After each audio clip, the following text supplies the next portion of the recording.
लैंगिक जनन क्या होता है, यानी सेक्सुअल रिप्रोडक्शन क्या होता है, ठीक है। उसके अंदर पढ़ेंगे हम प्रजनन, यानी लैंगिक जनन की विशेषताएं क्या होती है, उसमें पढ़ेंगे हम जनक क्या होता है, निषेचन क्या होता है, युग्मन क्या होता है, ठीक है। तो आइए हम पढ़ते हैं लैंगिक जनन क्या होता है, यानी सेक्स वो लैंगिक जनन, ठीक है। उसके अंदर पढ़ेंगे हम सेक्सुअल रिप्रोडक्शन क्या होता है। फर्स्ट है ये लैंगिक जनन किसे कहेंगे। लैंगिक जनन दो जनक भाग लेते हैं जिसमें नर और मादा भाग लेते हैं, ठीक है। मेल रिप्रोडक्शन, ठीक, मेल होता है और एक मादा होती है। उसके अंदर युग्मक संयोजित होकर एक नए युग्मनज का निर्माण करते हैं जो विभाजन करके नए जीव का निर्माण करते हैं। लैंगिक जनन को सहजनन यानी साइगोजेनेसिस या उभय मिश्रण यानी एम्फीमिक्सिस, एम्फीगोनी यानी एम्फीगोनी कहते हैं, ठीक है। इनसे सहजनन भी कहते हैं, उभय मिश्रण भी कहते हैं, और उसके बाद हम एम्फीगोनी भी अलैंगिक जनन को ही कहते हैं। उसके अंदर आता है लैंगिक जनन की विशेषताएं क्या है। लैंगिक जनन की विशेषताएं क्या क्या है, लैंगिक जनन में क्या होता है, ठीक है। लैंगिक जनन इसमें आता है फर्स्ट है जनक। जनक क्या होता है, जनक अधिकतम जंतुओं यानी पेरेंट्स, यानी जनक क्या होता है। अब इसके अंदर पढ़ते हैं कि अधिकतम जंतुओं एवं पादपों में लैंगिक जनन द्विजनकीय होता है, ठीक है, जिसमें दो प्रकार के परिपक्व नर मेल पेरेंट व मादा जनक यानी फीमेल पेरेंट होते हैं। अधिकतम पादप व निम्न श्रेणी के जीव उभयलिंगी होते हैं, ठीक है, उभयलिंगी होते हैं, यानी दो नर और मादा भाग लेते हैं। उसके बाद हम पढ़ेंगे अर्धसूत्रीय विभाजन क्या होता है, यानी मियोसिस डिवीजन क्या होता है। अर्धसूत्रीय यानी आधा होना, ठीक है, सूत्रीय यानी आधा होना, मतलब डिवीजन यही होगा इसका। यह जीवों के जीवन काल में केवल एक बार युग्मक निर्माण के समय ही होता है, ठीक है। ये जीवों के जीवन काल में केवल एक बार युग्मक निर्माण के समय ही होता है। अर्धसूत्रीय विभाजन होने से ही जीवों में निश्चित गुणसूत्र संख्या बनी रहती है। अर्धसूत्रीय विभाजन होगा तो ही मतलब जीवों के अंदर निश्चित गुणसूत्रों की संख्या बनी रहेगी, यानी 46 गुणसूत्र होते हैं। अगर है ना एक एन यानी हैप्लॉइड होता है उसके अंदर 23 होते हैं गुणसूत्र, और उस दोनों में अगर नर और मादा में दोनों में मिला के कितने होते हैं, 46 होते हैं। तो ये क्रोमोसोम कितने होते हैं, 46 होते हैं।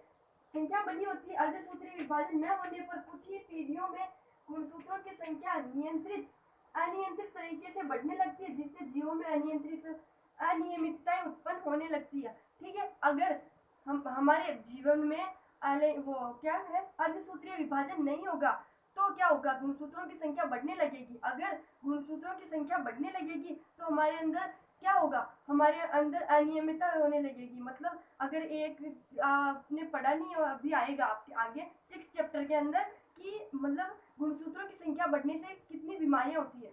यह गुणसूत्रों की संख्या बढ़ेगी तो हमारे में अलग अलग प्रकार की बीमारियां होगी, जिससे कैसी बीमारियां होगी, क्रोमोसोमीय वो वाली बीमारी हो जाएगी, अक्रोमोसोमीय, इसी तरह की बीमारियां होने लगती है, जिससे अंगों का बढ़ने लगता है। मतलब एक अंग टेढ़ा हो गया तो एक अंग है ही नहीं, और एक लंबा हो गया, गले का रोग, सेक्स ऑर्गन बड़े हो जाते हैं, इस तरह की बीमारियां होने लगती है, ठीक है।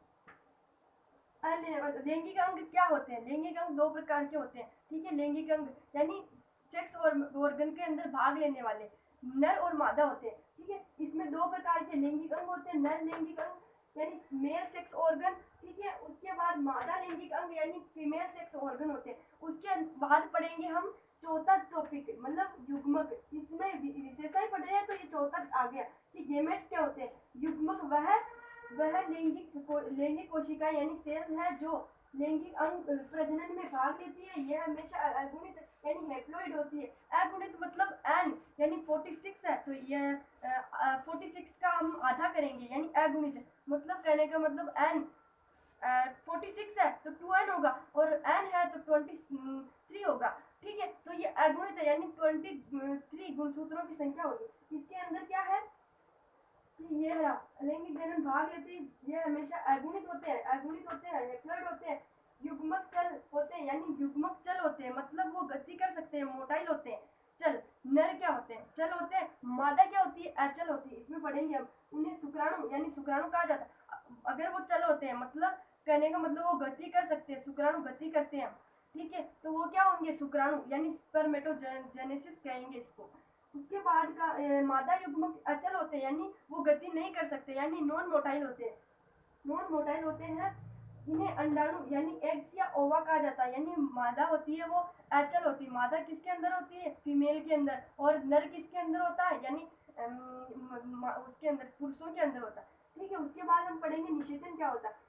इसमें निषेचन यानी फर्टिलाइजेशन, इसमें दो प्रकार के अगुणित युग्मों का संयोजन होता है। इस क्रिया को निषेचन कहा जाता है। इसमें अगुणित मतलब अगुणित युग्मों का संयोजन होता है, अगुणित युग्मों का संयोजन होता है n+n।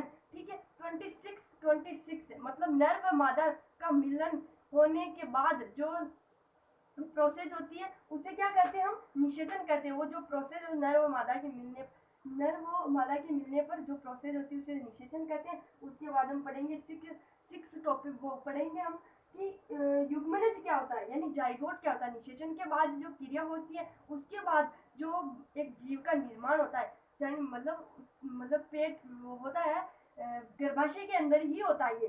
तो युग्मनज कहेंगे उस टाइम को, युग्मनज कहेंगे, जाइगोट कहेंगे। एक कोशिकीय द्विगुणित यानी 2n। ठीक है, वो क्या हो गई, 46 गुणसूत्र हो गई उसके अंदर।